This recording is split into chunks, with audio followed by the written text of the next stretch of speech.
back and talk with you guys today about a huge announcement and what I'm going to be doing for 2020 as I move away from full-time online ESL work. Let's start right now.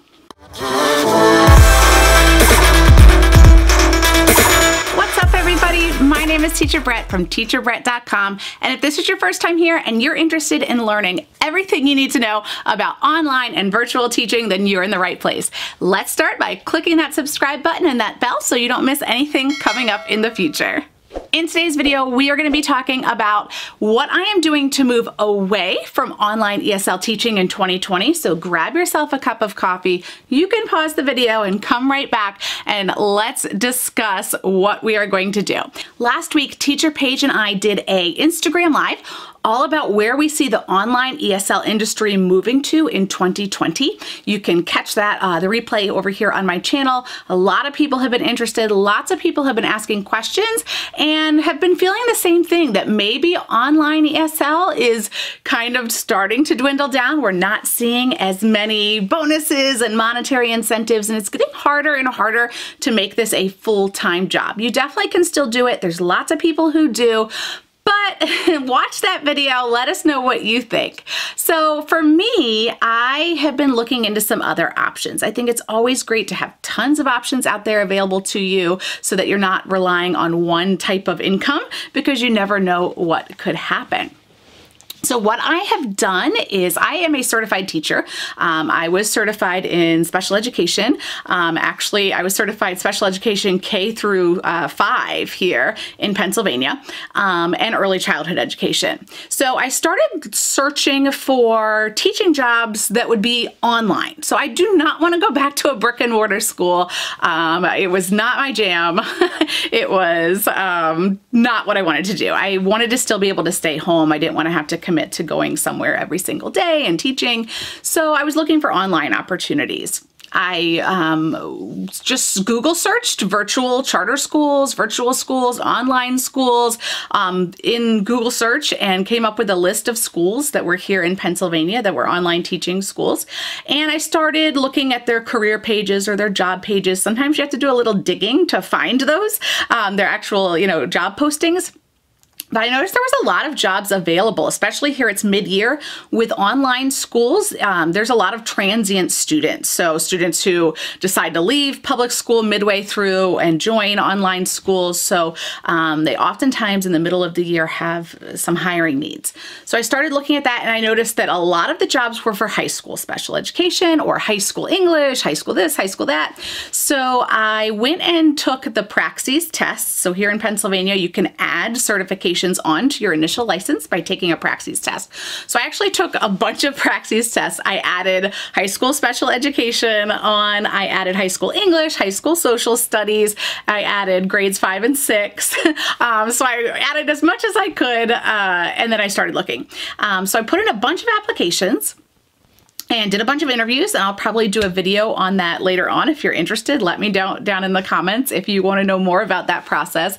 But I did get hired on as a high school special education teacher. So I am really excited to start that journey and see what that's like. Now, I am not leaving GoGoKid. I'm not leaving VIPKID. One of the things I mentioned in that live with Teacher Paige is how I still think that online ESL is the perfect job for people part-time.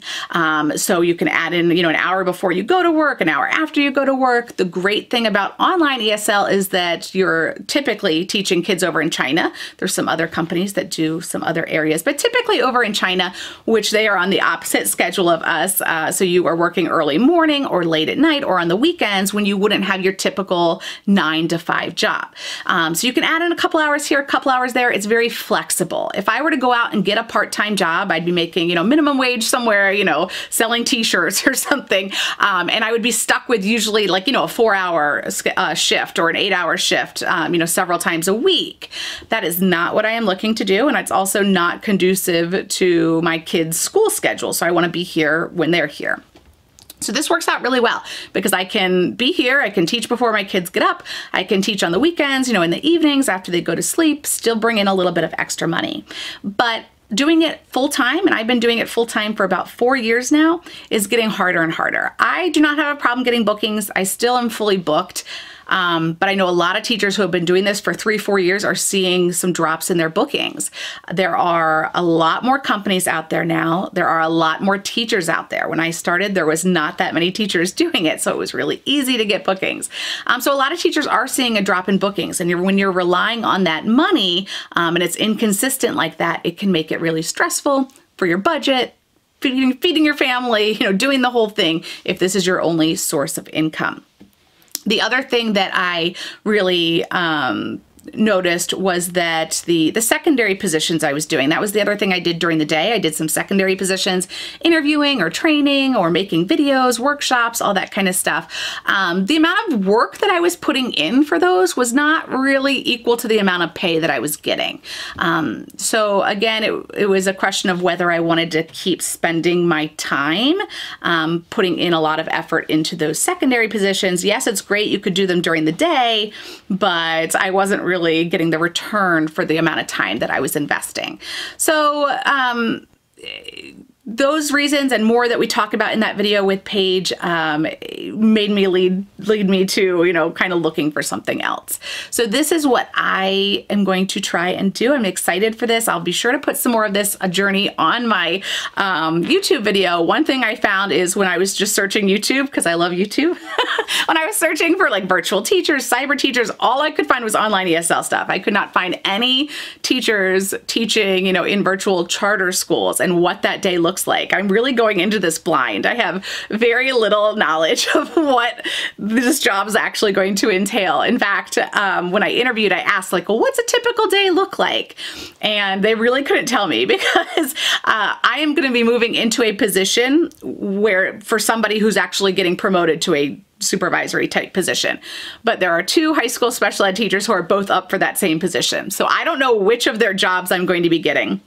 One was like a learning support teacher, so she supported the special ed students that were in gen ed classrooms, and the other one was kind of more of like I guess you would consider like a self-contained classroom, kids with low IQs that were, in a self-contained classroom, so they weren't in the gen ed classroom. So I would be teaching them, a core subject, and they kind of rotate through some of the virtual teachers. So those are the 2 options. I don't know which one I'm going into yet. I spent the week getting all of my paperwork together. I had to send in my transcripts, but they needed official transcripts, so I had to pay to have the school send the official transcripts to them. I already had a couple of my clearances. There's several different clearances that I needed to have. I had to redo my fingerprints. So I redid my fingerprints so they have all the clearances. And then the other thing that I had to do is get a TB test. I don't know. Apparently TB can transfer through a computer screen now. I don't know, but the Pennsylvania Department of Education requires it, so I had to go out and get a TB test done, and so I finished that. So everything has been submitted to them, so I am going to be starting that soon, and I will tell you guys all more about it. But what I want to really know from you guys, and I hope you'll contribute down in the comment section, is what other things are you doing? So I know there are a lot of people who are looking for other ways to bring in money. Now, not all of you have a teaching certificate, so this is not necessarily going to work for you. But let us know what you're doing down there so that other people, can kind of look into those options as well. I know we have a lot of teachers, fellow teachers who do teachers pay teachers, or who sell things on Etsy.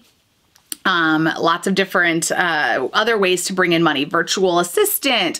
I know some people are writing articles for blogs and stuff like that where they get paid to do that. So let us know if you have any of those types of leads down in the comments. What are you doing? What are your thoughts on, teaching English online? Are you getting the amount of bookings you were getting before? Are you seeing a decline like I see teachers talking about?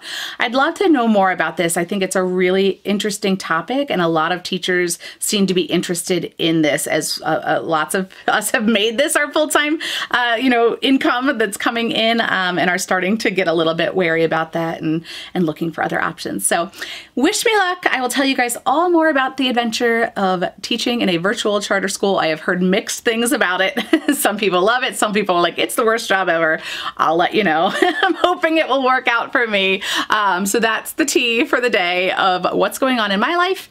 I hope you'll let me know what's going on in your life by subscribing and hitting the notification bell and commenting down below so that we can stay in touch. Thanks, guys. Have a great day. Bye.